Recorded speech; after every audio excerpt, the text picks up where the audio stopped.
paint, Pepsodent Charcoal and Pepsodent Herbal.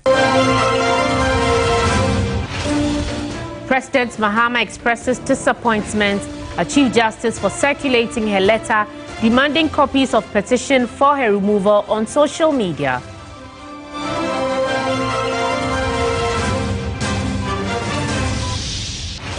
Also coming up, embattled former Director General of the National Signals Bureau says he is optimistic he will come out innocent when the dust settles on his case.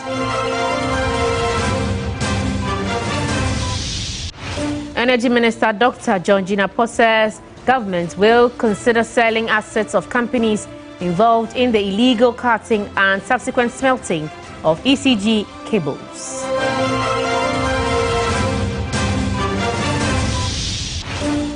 Later in business, the Bank of Ghana justifies its decision to raise the monetary policy rate by 100 basis points to 28%, citing persistent risk to inflation.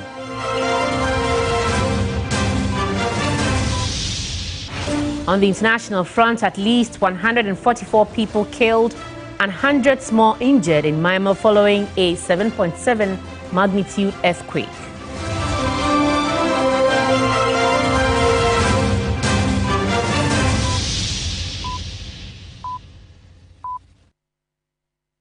We have details of all these stories and more. Let's delve straight into them as we have a long weekend ahead of us. We're starting from the seat of government, where President John Dramani Mahama has responded to Chief Justice Gertrude Tokonu's request for copies of a petition seeking her removal. In a letter dated the 28th of March, the President confirmed receiving 3 petitions and forwarded them to the Council of State for consultation. However, the President expressed disappointment over the alleged leak of the Chief Justice's response before he could review it. The release said, as a result, the Presidency is constrained to mark the documents as restricted. It said, while Chief Justice Gertrude Tokonu requested 7 days to respond after receiving the petition, the President has given her 10 days. She had earlier argued that both the petition and her responses were necessary for consultations under Article 1466 before any committee of inquiry is set up. And this is an issue that has been running for the last 24 to 48 hours. And many of you who've been following, there's also a court case that is likely to be heard on the 2nd of April 2025, of which we'll bring you more details on.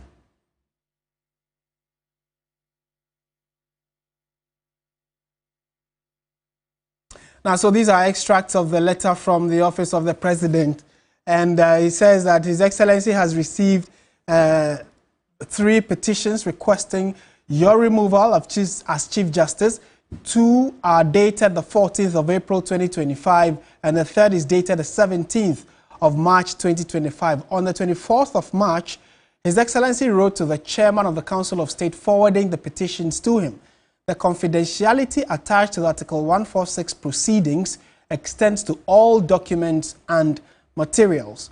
It goes on to say, which is the letter that the President's response to the Chief Justice goes on to say that following the letter that the Chief Justice wrote requesting for some assistance, the President said that he is quite surprised about the fact that the Chief Justice's letter to the President was already in the media or public space even before the President could respond to it, for which reason he could not, attach the word confidentiality to those specific letters. Away from that, Energy Minister Dr. John Jinapor says government will consider selling assets of companies involved in the illegal cutting and subsequent smelting of ECG cables.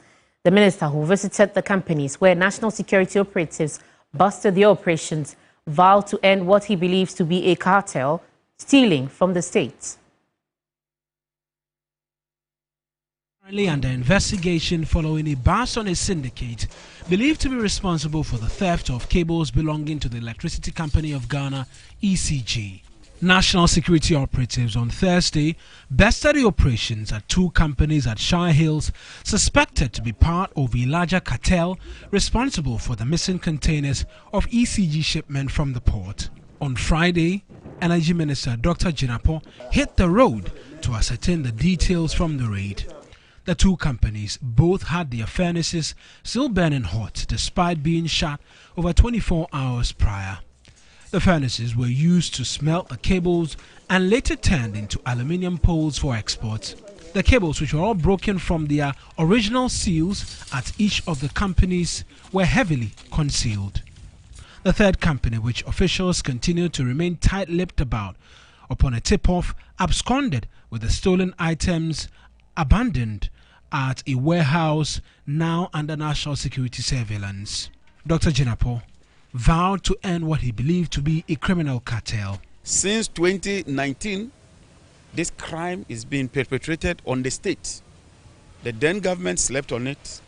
This government will not allow this to continue. And as minister, I would ensure that we curtail this, we follow and apprehend those responsible and retrieve the containers. And wherever the containers are, we'll trace them. And those we've apprehended, we'll not just prosecute them, we'll go to court and seek an order to sell those assets there. On the over-procurement by ECG, the minister said he is consulting with the Attorney General to prosecute persons responsible. I'm writing to the Attorney General. Whoever superintended over this mess will be held liable. The management then and the head of ECG, he has to provide a justification for why he would procure 8 billion when he was supposed to procure 1.3 billion. Because if they had stuck to their procurement plan, we won't have this problem. Director of Investigation at the National Security Council, Al-Hassan Osman, revealed 14 individuals have been arrested, with investigations continuing into the missing containers.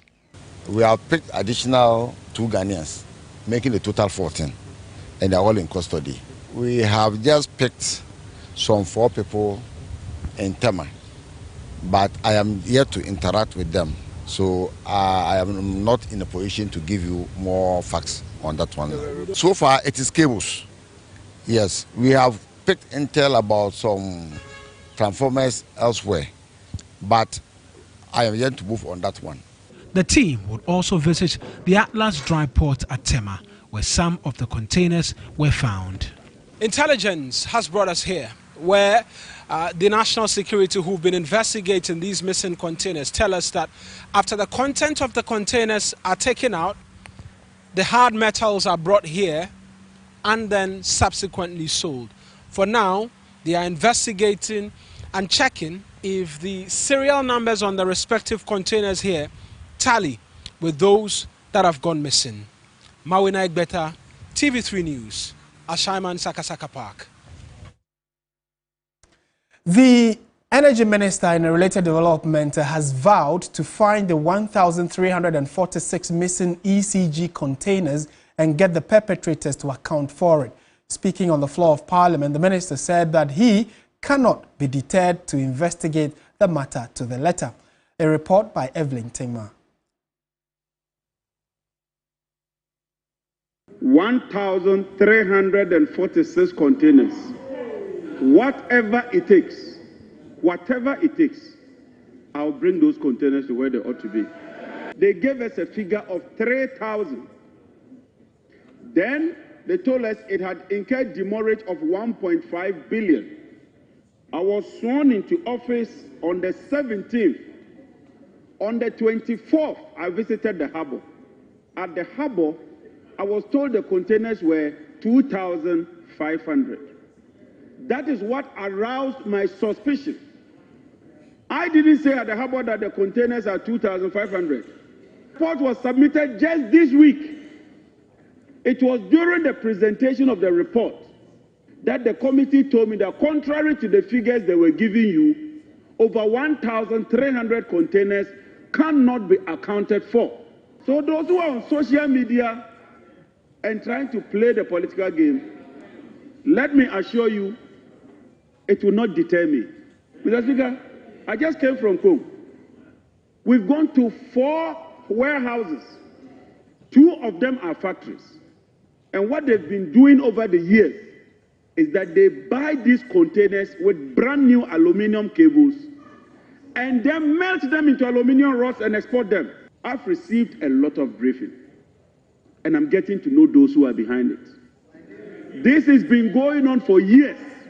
I will stop that, and it will stop right now. Mr. Speaker, it's not just going to stop. We shall retrieve the containers or the materials. We shall prosecute the perpetrators, and we will sell the rods to recover the cost. The minority leader promised his support for the minister. It's a system problem that I will any day support this minister to embark on reforms. It is true that when these containers come, there is some connivance with some customs officials, and they sell these containers, these cables that ECG needs after the supplier has been paid. They sell the container, and then people resell back to ECG. Are we pretending we don't know? Instead of us to pay attention and kill the rots, then we come here, then MPP, NDC, issue at stake is scandalous, it's serious, it's not MPP, NDC matter. All these public institutions, and sometimes some of the appointees of the previous government, you see them even saying that they are professionals. They were not MPP. Now they come here and then they are dining with you. You're also happy. When you lose power, they turn around and they do this and that and that. And then they are hitting our heads and we are here. Tackle the issues. $700 million is not cheap money. Go to ECG. Those companies are chasing ECG, and now because the minister is enforcing the cash waterfall, they say they get only 40 million cedis, and the 40 million cedis is not even enough to pay salary. Those officers at ECG, those directors, they are the ones who should hold them to account and stop this political football. Minister, I do not think an answer to the problem is a political inquiry. Hold the bull by the horn. And I, Kwame, will support you because I've been there. In fact, I've seen a lot of the rot in our public service system. I've seen a lot of the rot in the SOEs, but they take advantage of us as politicians. Still in Parliament, the Minister of Foreign Affairs, Samuel Okudzeto-Ablakwa, says all lands belonging to the ministry have been reclaimed. He was speaking in Parliament during the approval of the Foreign Affairs Ministry budget estimates. Debt that we met at the ministry of about 453 million Ghana cedis, we have put in place plans under this budget to clear those arrears. They are largely debts owed to service providers and then the international organizations that we belong to, access contributions. We are determined to use this budget, even though we suffered a cut, to clear those arrears. We have reclaimed all of the ministry's lands, and I can boldly say that the adjoining land at the foreign ministry have all been reclaimed, and we have served notice that no ministry land will be up for sale. We have stopped the attempted sale of diplomatic properties in Nigeria and in Zambia. We have declared a zero tolerance against the sale of diplomatic assets. The attempted sale in Nigeria and Zambia have been cancelled, and that is good news for the people of our country.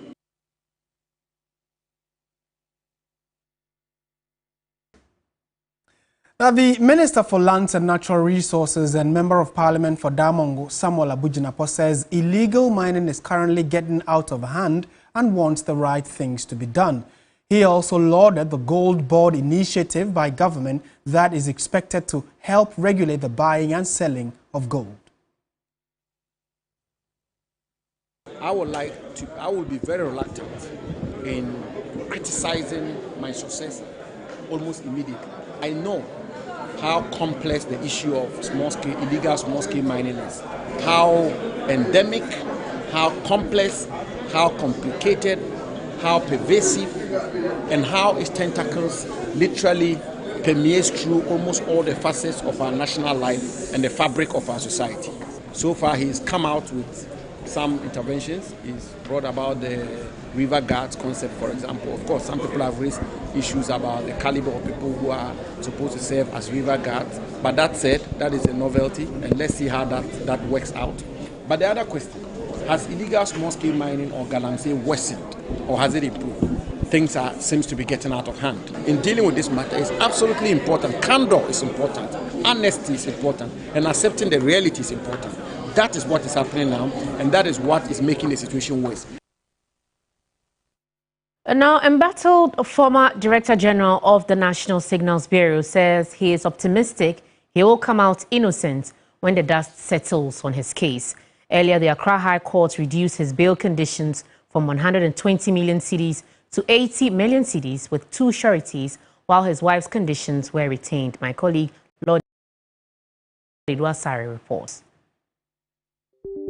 Kwabna Edubuahene and his wife, Angela Ejebwating, were put in Yoko custody on suspicion of causing financial loss to the state by allegations of embezzlement, fraud, and illicit financial transactions. In court on Friday, March 28, counsel for the former Director General of the National Signals Bureau, led by Samuel Atachia, prayed the court to review the bail conditions of his clients after explaining that it was unconstitutional for them to be held in custody for 8 days when the law provides that they can only be held for 48 hours. He argued that Edubuahene and his wife had been unable to meet the bail conditions because they are burdensome and unreasonable. He also noted that he had not been able to consult with Edubuahene and his wife in confidentiality because officials of the Economic and Organized Crime Organization, Yoko, insist on listening to their conversations. He added that the 4 children by the couple have been left in anxiety, not knowing the whereabouts of their parents. But Deputy Attorney General Dr. Justice Remsai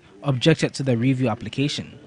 He told the court that the list of properties of the suspects show that they have the wherewithal to settle the conditions and not as outrageous as they want the courts to believe. He indicated that if the conditions are reduced and they are met, the former Signals Bureau boss and his wife will interfere with investigations by traveling or tampering with evidence. He cited an instance where Edubuahene's wife was captured by CCTV cameras moving suitcases believed to contain foreign currencies on the morning of his arrest. Multiple passports owned by the suspects, Shemsai maintained, will ease their escape from investigations. After hearing submissions from both quarters, Presiding Judge Rubiaiti granted the review of the conditions of Kwabna Edubuahene, reducing the 120 million cedis to 80 million cedis with 2 sureties with 1 to be justified, while his wife's 80 million with 2 sureties bail and no justification remained the same. She added that the passport remained with Yoko but can only travel after being permitted by the investigative body. Counsel for the couple, Samuel Atachia, expressed satisfaction with the ruling. Now the people who have incarcerated you, because you will know that if your liberty is at the sufferance of those who have captured you, you can never go home. And now the custody of their peace is with the court, and this is what we call the court bail on reasonable terms. If you see that the woman's own was without justification. So we are going to go and ensure that whatever is necessary will be done before the registrar, not them. It is over executed because what they have with them is more than what the judge has ordered. Unless there's bad faith, I don't see why they shouldn't go home today. Kwabna Edubuahene had a short message as he was being escorted. I have not been charged of anything yet. None whatsoever. So what do you say? You believe you come out from this as an innocent man? Definitely, yes. The court also ordered Mr. Kwabna Edubuahene and then his spouse to report to investigators 3 times a week for the next 3 weeks as investigation continues in their matter. Lord Idwasari, TV3 News, Accra High Court. Now, former Member of Parliament for Asiedu Central and the NPP's 2024 presidential aspirant has called for the decongestion of the Kantamanto market to prevent future fire disasters. During a tour of the market on Friday, Kennedy Ejapong expressed concern over the heavy congestion in the area, warning that the market could be a risk of another fire disaster. The former Member of Parliament for Asiedu Central, Kennedy Ejapong, expressed worry over the level of congestion in the market and later called on the traders to create space to allow for easy accessibility of fire tenders in the case of any eventuality. The place is too crowded. No, there are no emergency exits or roads like what happened to them in January 2nd. The way the place is very difficult for fire service to get in there. So I feel they should pave way. Some of the people are selling in the streets, which is not done. Accessibility is very, very important in case of emergencies. He called on state authorities to ensure the market is well demarcated. Later, his attempt to support traders with some cash donation was vehemently opposed. Traders would rather he supports them with street light rather than hand the money to their leaders.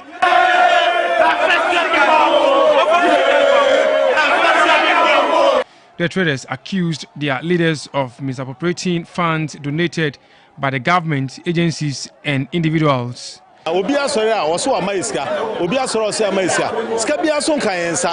Many people have come to donate after the fire incident, yet nobody is accounting to us. We used our own money for the reconstruction of the market. The leadership can't be trusted. Chairman of the Katamanto Used Clothing Association, Michael Opon, refuted the claims. The money is on the committee. They have the committee chairman called Mr. Akins. He's the committee chairman and then the treasurer. So they are holding the money. They are using that money to do the gate, to do everything for us. Now after doing everything, after doing all this, they will account for. Have you done any account so far? No, I'm not the one who will account for. What I want to tell Katamanto people or my people is that even one person is on me. Opon assured the traders that the leadership would, at the appropriate time, provide a full account of the funds to clarify the situation. Joseph Armstrong, Gold, TV3, Accra. In some more news this evening, government's efforts at addressing menstrual hygiene challenges in providing free sanitary towels for young girls in schools continue to attract commendations. And while government is lacing its boots to deliver on its promise, a genuine concern of local sourcing and sustainability of the program have come up. Enyonam Haliga has more. The initiative is expected to improve menstrual hygiene and boost school attendance among young girls. Some CSOs argue that without a clear plan for disbursement, the policy could face challenges similar to past government programs. If there's no implementation plan, then the policy will definitely suffer implementation challenges. And we know with implementation of other policies, and I will not go far away. Example is the free SHS. We know some of the challenges that it encountered. So we need to be sure how many students are going to benefit from this policy. We are not sure, it's not clear. Even the 292 million, it's not clear what went into the determination of that amount. When is the policy going to start? How many students is it going to cover? But the question remains, how will the 292 million Ghana cedis be distributed, and will local manufacturers be prioritized? Ghana's heavy reliance on imported sanitary parts totaling 17.82 million Ghana cedis in 2023 has raised further concerns. According to Ghana import data, between February 2023 and January 2024, Ghana imported 592 shipments of sanitary parts from 91 foreign exporters to 80 Ghanaian wholesalers. The majority of these imports originated from China, Egypt, Turkey, Germany, and Belgium. Local manufacturers are pushing for the funds to be directed towards domestic production rather than imports. Think about the millions of young girls who are going to benefit from this. And for me, it's about their education, the fact that they can stay away from, young men who are also manipulating them with this, buying them sanitary pads and things, and it will help to curb, teenage pregnancy and things like that. So this is beyond amazing. Period poverty is something that, like I said, I've been championing for a long time, and it has to stop. Economic analysts warn that without a well-structured plan, inefficiencies could lead to waste or corruption. They stress that ensuring accountability in fund allocation will determine the long-term success of the initiative. You are talking about local jobs. You are talking about local production. And what the government is talking about is not, we are not talking small numbers here. According to the budget, they are going to distribute the sanitary pads to 1.3 million females in both basic and secondary school. That's a lot of sanitary pads. You know, if you think about it, 1.3, if it's 5 pads a month, 1.3 for even for 10 months, that's a lot of pads. It will be a tragedy if such an investment was not made in the local economy to create jobs, to expand our production base, but we went to import them. That would be a real tragedy. The rollout of the free sanitary pad initiative is still in the works, with the Gender and Education Ministries expected to lead the charge in distribution. All eyes remain fixed on what's next in this crucial policy intervention. Enyuna Maliga, TV3 News, Accra. GB Foods, producers of Gino and Pomo range of products, is encouraging the Muslim community to continue patronizing their brands for the festivities and beyond. Management donated assorted items to the National Chief Imam at his residence in Accra to mark the Eid al-Fitr celebrations. GB Foods over the years has been honoring the gesture of giving back to the Muslim community during the end of Ramadan. The range of Gino and Pomo products and many others will go a long way to aid the Eid al-Fitr celebrations.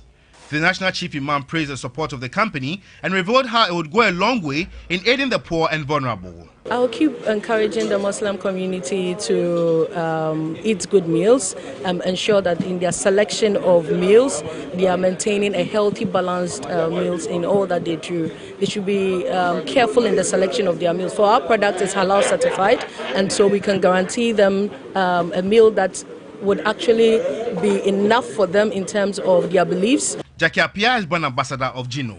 There's one thing I want to say that people don't know about our products, that it's halal. All our products are halal compared to the others. Also, I'm happy to be associated with a brand like this, and I wish all Muslims a happy Ramadan. The company expects the Muslim community to continue patronizing their brands for the festivities and beyond. Also, management of Blochem Industries has presented cartons of Belaqua, assorted Bell beverages and Bell pack tissues to the National Chief Imam. The donation forms part of the company's support towards the Eid al-Fitr celebrations and also to thank the Muslim community for supporting their business over the years. The items included cartons of Belaqua, Bell pack tissues and assorted Bell beverages. This is to show solidarity to the Muslim community as it marks the Eid al-Fitr celebrations. The National Chief Imam, Sheikh Osman Nur Shaributu, whilst receiving the donation, expressed gratitude for the gesture and enumerated the impact on the poor and vulnerable. Marketing Manager Magnus Derry explained that the gesture has come to stay. This holy month is a very important month for them. The values of the month are ones we greatly share in. It demonstrates commitment, it demonstrates compassion, love, and sacrifice. And so we are here to tell them that we greatly share in these values. But most importantly, we are thanking them for the support that they have given us over the years. The Muslim community has partnered with the business of Blochem Industries since inception. Still watching News 360 on TV3, the Friday edition. Stay with us. We have business for you after this.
Good evening. It's time now for Business on News 360 with me, Minu Afol. Now, the Bank of Ghana has justified its decision to raise the monetary policy rate by 100 basis points to 28%. Speaking at the 123rd MPC press briefing, Governor Dr. Johnson Isiama said the decision was reached through a majority vote, marking a shift from previous unanimous decisions. Address, Dr. Johnson Isiama said the decision to increase the bank's key lending rate comes as inflation concerns persist. He said the move is necessary to maintain macroeconomic stability and ensure inflation remains on a downward path. As inflation becomes firmly anchored, as we see the next readings of inflation and we see declines, the committee will reassess the scope for a gradual easing in the policy stance. To complement the rate hike, Dr. Isiama also announced additional liquidity management measures. We are introducing a longer-dated 273-day instrument, which is meant to augment the existing sterilization toolkit. We plan to intensify the monitoring of banks' net open positions to ensure compliance. The governor has also expressed concerns over the country's current fiscal stance, noting it could destabilize the economy if not checked. To restore price stability going forward will require a tight monetary policy stance, strong liquidity management, and commitment to the 2025 budget, which seeks to reset the fiscal consolidation process. The Bank of Ghana maintained the policy rate at 29% from January 2024 through July 2024. In September 2024, the rate was reduced by 200 basis points to 27%, a level that was upheld until January 2025. Today, March 28, the central bank, under the leadership of Dr. Johnson Isiama, has increased the policy rate by 100 basis points to 28%, aiming to re-anchor inflation expectations and ensure economic stability. Away from that, Commissioner of the Customs Division of the Ghana Revenue Authority, Brigadier General Glover Ashong Anan, has called on officers to redouble their efforts in mobilizing revenue for the country. The commissioner emphasized that Ghana's inability to access credit from the capital markets makes it imperative to intensify domestic revenue mobilization.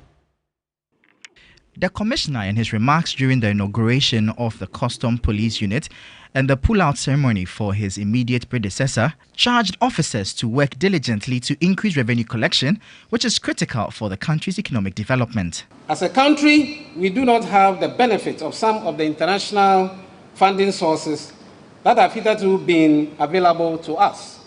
The Customs Division is pivotal in ensuring Ghana has the necessary resources to fund infrastructure, education, health, and other essential sectors. We must work with renewed energy, loyalty, professionalism, and dedication. The former commissioner urged his successor to see to the completion of some key initiatives, particularly the establishment of an authorized economic operator secretariat. So far, we have 15 companies which have been certified to operate as authorized economic operators. And I want more companies, we pray more companies to get on board for more revenue for our country, Ghana. Commissioner General of GRA, Anthony Kwesi Sapong, pledged his support for the new Commissioner of Customs. It is my personal pledge and commitment to work with the new leadership of our Customs Division and indeed all our leaders in GRA to ensure that we fulfill our mandate of collecting revenue for the state and in doing so, improving the welfare of our people.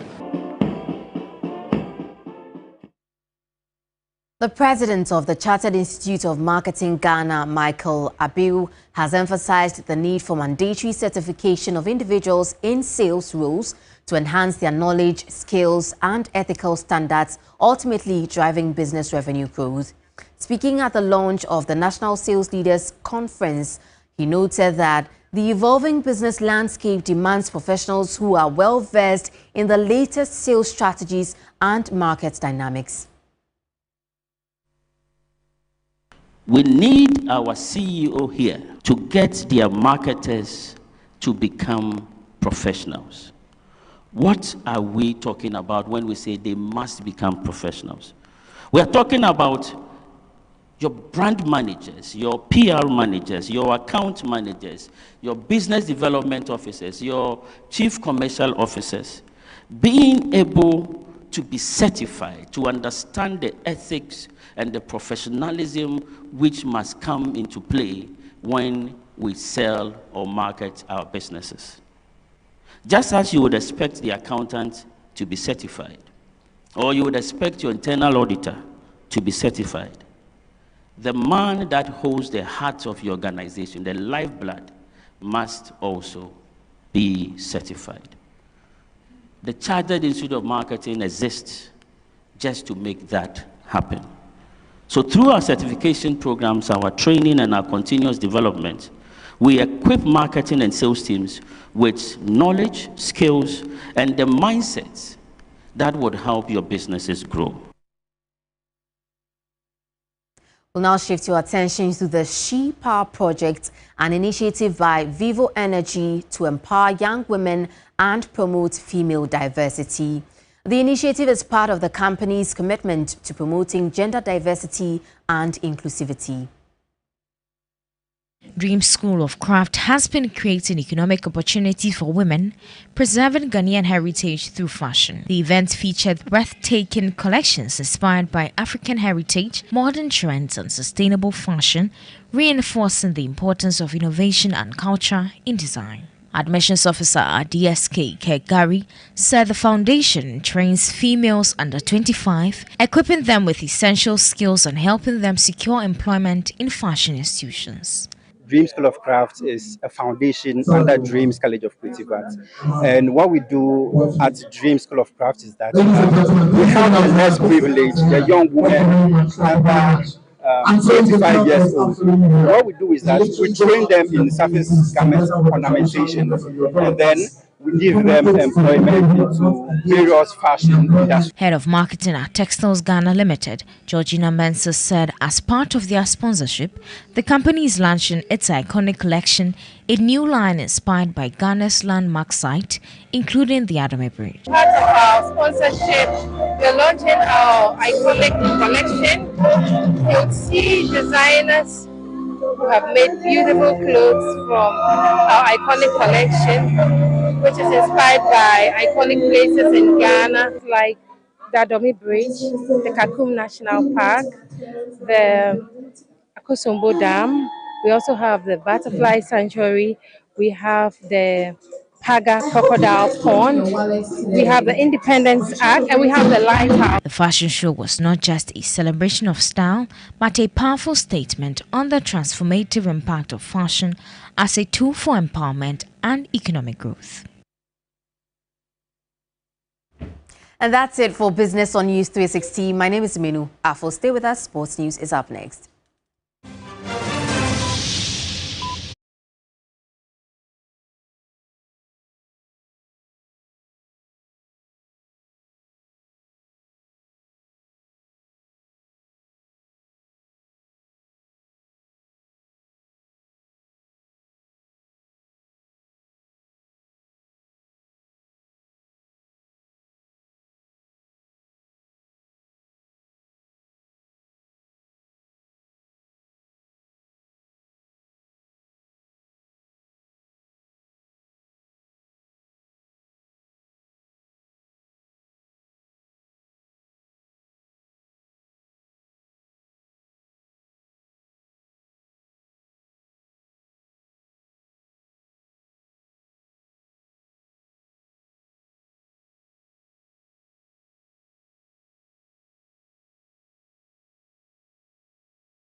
transition to the bench, he worked as an assistant with several brilliant minds like Milovan Raivac, Chris Hughton, Kwesi Appiah, and Avram Grant.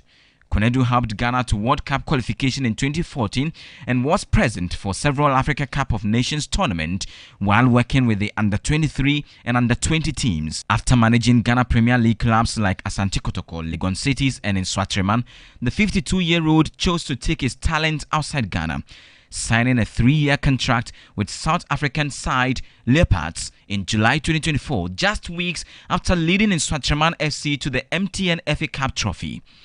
He had rejected an approach by a South African side in the past and explains why he accepted the second offer. I decided to, give it a try.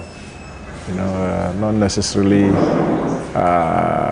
the incentive that comes along with it.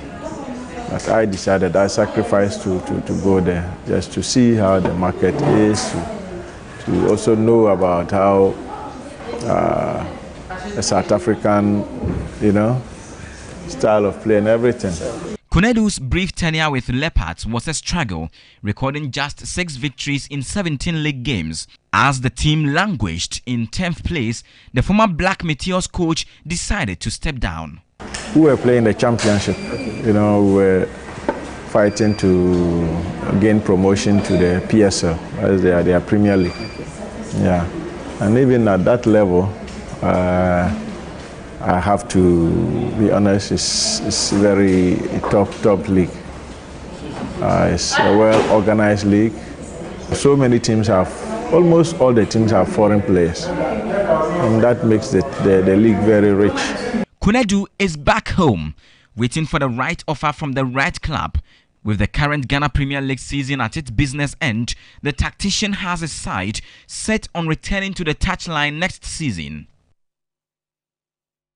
Prosper Ogum, the head coach of Asante Kotoko, has tasked his team to stay focused as they battle for both the Ghana Premier League and MTN FA Cup titles. Kotoko are currently top of the GPL table with 42 points and will participate in the quarterfinals of the FA Cup this weekend.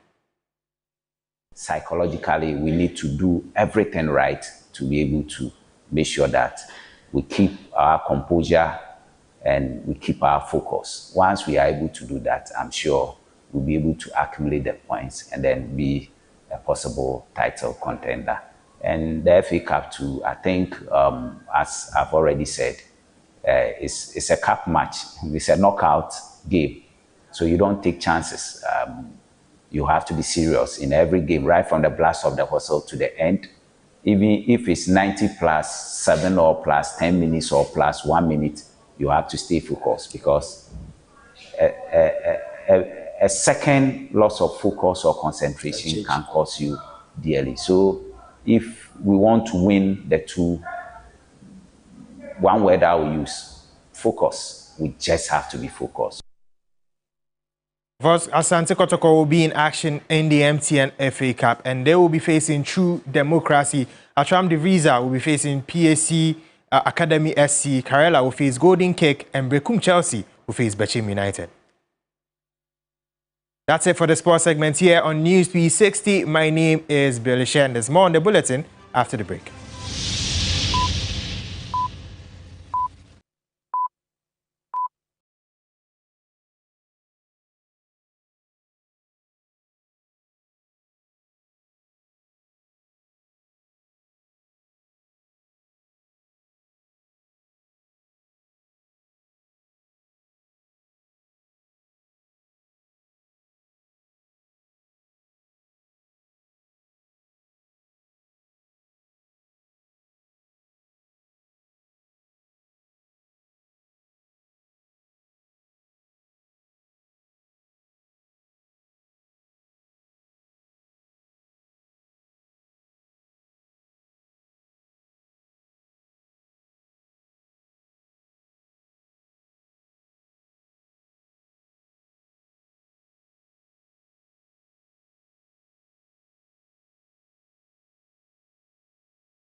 Well, good evening. Let's get into some entertainment news updates here on News 360. My name is Noella Donko. Now, legendary Ghanaian traditional singer Merina Amanwa Dodu, known by the stage name Na Amanwa of the iconic Wulome Band, will be laid to rest tomorrow, March 29. In entertainment tonight, we throw the spotlight on the works and impact of Na Amanwa, the lead female singer of the acclaimed band Wulome.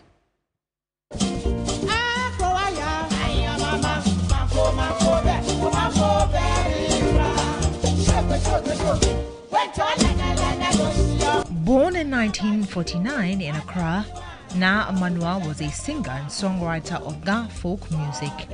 She was the lead female singer of Wulome, a Ghanaian music group that was founded in 1973 by Ni Te Ashite.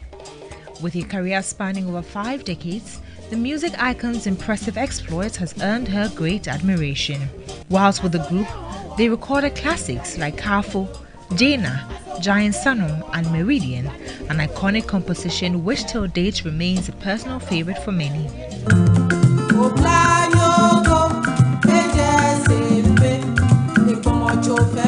They also excited music enthusiasts with timeless tunes like Akrowa, Mariega and Mi Beshidin.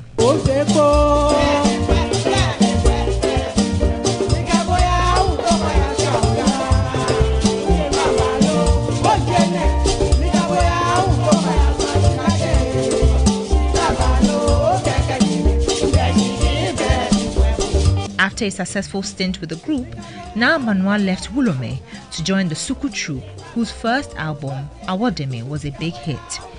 The group was also a force to reckon with in the theatre and dance arenas too.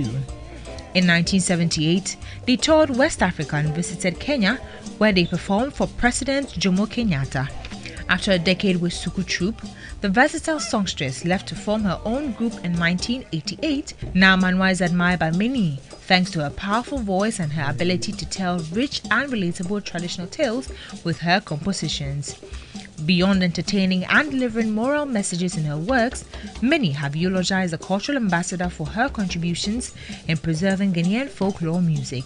The legendary musician will be given a befitting state-assisted burial on Saturday, March 29. Her funeral is set to take place at the forecourt of the State House. May her soul rest in peace.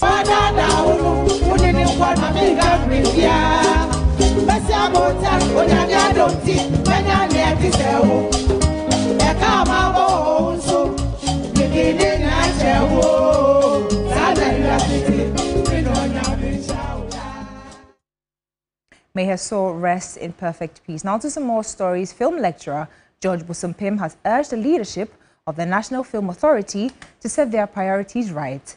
The renowned film professional wants the NFA to collaborate with all stakeholders to get Parliament to approve the legislative instrument for the Film Act. 2016, Parliament passed the Development and Classification of Film Bill into Act. The Development and Classification of Film Act 935 paved the way for the establishment of the National Film Authority, a government agency mandated to regulate and streamline the ecosystem of film in Ghana. Film lecturer George Busumpim wants the new leadership of the National Film Authority to focus on the right things.